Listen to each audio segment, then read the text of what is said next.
My husband Mark, 35M, and I, 32F, have been married for 6 years. We have a 3-year-old daughter, Sophie. Our relationship has had its ups and downs, but I always thought we were solid. That is, until last week when I stumbled upon Mark's secret notebook. Mark and I met in college. We were both studying business, though he was a year ahead of me. I remember the first time I saw him. He was giving a presentation in our marketing class, and I was captivated by his confidence and charm. We started dating a few months later, and it felt like a whirlwind romance. We moved in together after graduation and got married 2 years later. The early years of our marriage were blissful. We both landed good jobs in the city, bought our first home, and traveled whenever we could.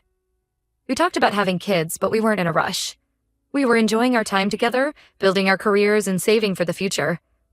When I got pregnant with Sophie, it was a surprise, but a welcome one. Mark was over the moon. He painted the nursery himself, read all the parenting books he could find, and even took a few weeks off work when Sophie was born. He was the perfect doting father and husband. But things started to change when Sophie was about 6 months old. Mark's father, who he was very close to, passed away unexpectedly. It hit Mark hard. He became withdrawn and started working longer hours. I chalked it up to grief and the stress of being a new parent. I tried to be supportive, giving him space when he needed it and taking on more of the childcare responsibilities. As Sophie grew, things seemed to improve. Mark was more engaged, playing with Sophie and helping out around the house. But there was still something off. He'd have mood swings, snapping at small things, and then apologizing profusely. I suggested he talk to someone about his father's death, but he always brushed it off, saying he was fine. Last week, I was cleaning our home office. Mark had been complaining about not being able to find some important documents, so I decided to organize the desk drawers. That's when I found it. A small black notebook tucked away in the back of the bottom drawer. I'd never seen it before, and curiosity got the better of me. I know I shouldn't have, but I opened it and started reading. What I found inside shook me to my core. The notebook was filled with entries spanning the last 2 years. In it, Mark wrote about how he resented me and Sophie. He complained about how having a family had ruined his life and how he wished he could just leave us. There were multiple entries where he fantasized about running away with his coworker, Jessica. I felt like I'd been punched in the gut. I couldn't believe the man I loved, the father of my child, could harbor such dark thoughts. As I read on, it only got worse. Mark wrote about how he sometimes wished I would get into an accident so he could be free. He even mentioned considering ways to make it look like an accident himself. I was terrified. I didn't know what to do. I thought about confronting Mark, but I was scared of how he might react. I couldn't stop thinking about all the times he'd been loving and supportive. How could that be the same person who wrote these horrible things? I decided to reach out to my best friend, Lily. We've known each other since high school, and she's always been my confidant. When I told her what I'd found, she was horrified. She insisted I come stay with her immediately. I packed a bag for Sophie and myself, told Mark I was visiting Lily for a few days, and left. Now I'm at Lily's trying to figure out what to do next. I can't stop thinking about the notebook. Was it just a way for Mark to vent his frustrations? Or were these his true feelings? The thought of going back home terrifies me, but I also feel guilty for taking Sophie away from her father. Mark has been texting and calling, asking when we're coming home.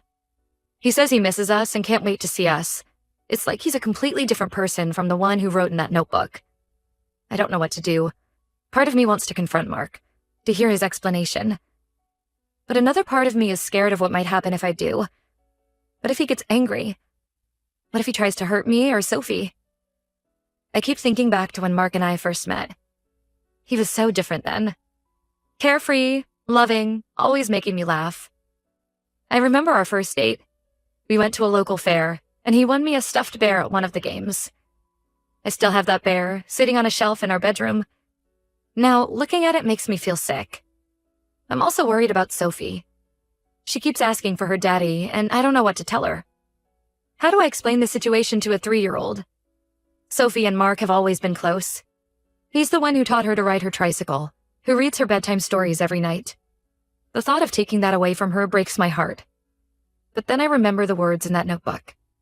How can I trust him with our daughter after reading those things? What if his resentment towards her grows? What if he acts on those horrible thoughts? I feel like my whole world has been turned upside down. The man I thought I knew, the father of my child, suddenly feels like a stranger. A dangerous stranger. I'm considering talking to a lawyer, but I'm scared of what that might mean for our family. I always swore I'd never put Sophie through a divorce. My own parents divorced when I was young, and it was a traumatic experience. I vowed I'd never do that to my own child. But now I'm not sure if staying with Mark is safe. I need advice. Am I overreacting? Should I confront Mark? Should I take Sophie and leave for good? I feel lost and scared, and I don't know what to do next. I keep replaying moments from our relationship in my head, trying to see if there were signs I missed. Was he always this unhappy? Did I do something to make him resent us so much? I remember how excited he was when we found out I was pregnant. He went out and bought a tiny pair of baby shoes the very next day. How did we go from that to this? I'm also worried about the practical aspects of leaving. I've been a stay-at-home mom since Sophie was born. I don't have a job or any income of my own. How would I support Sophie if I left Mark?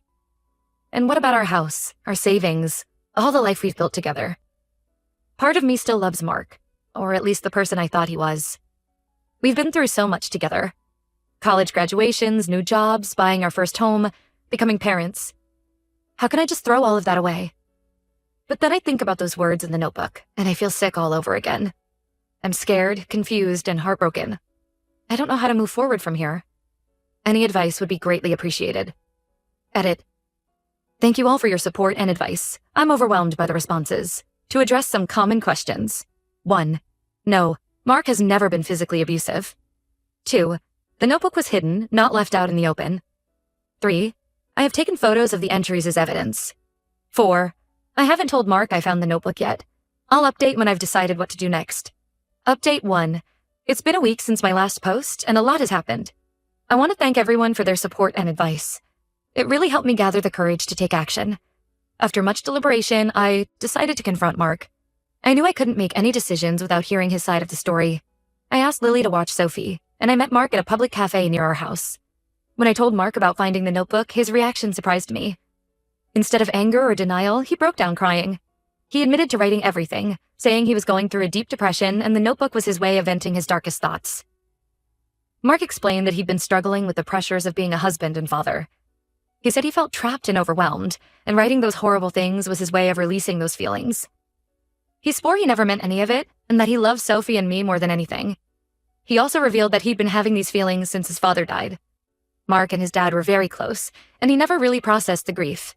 Instead, he buried it, and it manifested as resentment towards his new responsibilities. Mark told me about his childhood, something he'd never really opened up about before.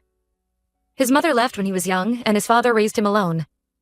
He said he always worried he wouldn't be a good enough father because he didn't have a mother figure in his life. When his dad died, he felt like he lost his only parenting role model. While I was relieved that Mark didn't react violently, I couldn't shake the fear and hurt his words had caused. I told him I needed time and space to process everything. I also insisted that he start seeing a therapist to work through his issues. Mark agreed to everything. He moved out temporarily, staying with his brother. He started therapy right away and has been sending me updates after each session. He's also been writing me letters, apologizing, and explaining his thoughts and feelings in a healthier way.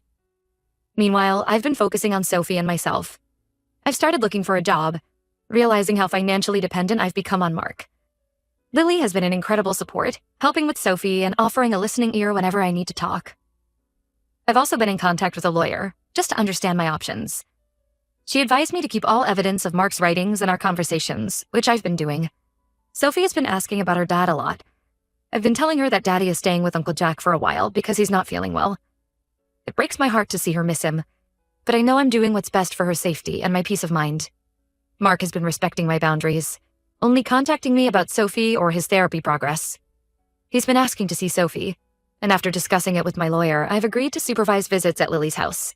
The first visit was hard. Sophie was overjoyed to see Mark, but I felt tense the entire time. Mark was loving with Sophie, but I couldn't help remembering the words he'd written about her. Lily was there the whole time, which helped me feel safer. I'm still unsure about our future. Part of me wants to believe Mark, to think that those writings were just dark fantasies he never meant to act on. But another part of me can't forget the fear I felt when I read those words. I'm taking things one day at a time. I'm proud of myself for standing up for Sophie and me, for not just sweeping this under the rug, but I'm also scared of what the future holds. Will I ever be able to trust Mark again? Can our family heal from this?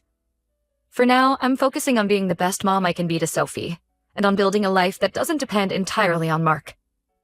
I'll update again when I have more news. Thank you all again for your support. It means more than you know. Update 2. It's been 2 months since my last update, and I wanted to share what's been happening. Mark has been consistent with his therapy and has been making progress. His therapist suggested we try couples counseling, which we've been doing for the past month. It's been difficult, but it's helping us communicate better. During one of our sessions, Mark revealed that he had been feeling inadequate as a father and husband long before Sophie was born. He grew up with a father who was always working and rarely present, and he was terrified of becoming the same kind of dad. Instead of talking about these fears, he internalized them, which led to his resentment. Mark also opened up about his relationship with his coworker, Jessica. He admitted that he had developed feelings for her, but he swore nothing physical ever happened.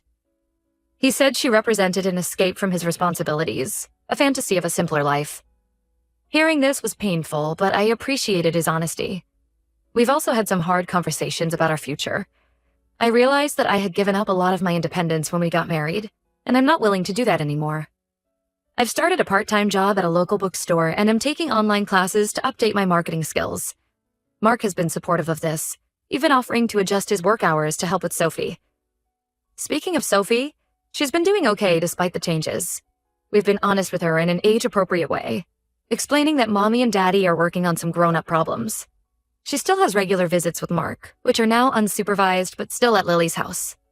Last week, we had a family day at the park. It was the first time we've all been together outside of the supervised visits. It was strange at first, but seeing Mark and Sophie play together on the swings, hearing their laughter, it reminded me of the good times we've had as a family. As for our living situation, Mark is still staying with his brother. We've discussed him moving back home, but I'm not ready for that yet. I need to feel completely safe and trust him fully before I can consider it. There have been moments when I've considered ending our marriage. The pain of what I read in that notebook still haunts me sometimes. But then I see how hard Mark is working to change, how much he loves Sophie, and I wonder if we can build something new and stronger from this. I'm not making any permanent decisions yet. I'm giving myself time to heal and grow, to figure out who I am outside of being Mark's wife and Sophie's mom. It's scary, but also exciting. Last week, I went out with some friends for the first time in months.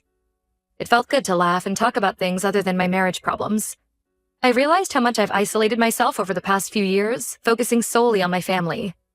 I'm trying to reconnect with old friends and make new ones. Mark and I have also been working on co-parenting, even while living apart. We're trying to present a united front for Sophie, making decisions together about her care and upbringing. It's not always easy, but we're both committed to putting Sophie's needs first. I've been thinking a lot about what I want for my future, whether Mark is in it or not. I've always loved writing, and I've started working on a children's book in my spare time. It's just a small project for now, but it feels good to have something that's just for me. I want to thank this community again for all your support. Your advice and encouragement have been a lifeline during this difficult time. I don't know what the future holds for my family, but I feel stronger and more capable of facing it, whatever it may be.